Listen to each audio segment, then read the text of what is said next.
চালের বস্তায় মিনিকেট লেখা থাকলেই জেল জরিমানা। খাদ্যমন্ত্রী, দেশে মিনিকেট নামে কোনো ধান বা চাল নেই। মানুষকে ঠকানো এটা ব্যবসায়ীদের মন গড়া বিষয়। বারবার বিষয়টি নিয়ে আলোচনা হওয়া সত্ত্বেও চাল ব্যবসায়ীরা শুনছেন না কথা। চালের বস্তার গায়ে মিনিকেট লেখা থাকলেই নতুন আইনে কমপক্ষে ৫ লাখ টাকা জরিমানা ও যাবজ্জীবন কারাদণ্ডের হুঁশিয়ারি দিয়েছেন খাদ্যমন্ত্রী সাধন চন্দ্র মজুমদার।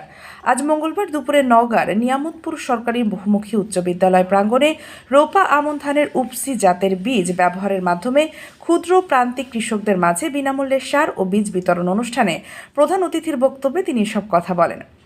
ধান উৎপাদনে বাংলাদেশ তৃতীয় স্থান উল্লেখ করে মন্ত্রী বলেন, স্বাধীনতার সময় ৭ কোটি মানুষকে পান্তার পানি খেয়ে দিন কাটাতে হয়েছে। এখন দেশে মানুষের সংখ্যা ১৭ কোটি পার হয়ে গেলেও খাদ্যের কোনো অভাব নেই। প্রযুক্তি ও কৃষির সমন্বয়ের ফলে গত বছর ১ কেজি চালও বিদেশ থেকে আমদানি করতে হয়নি।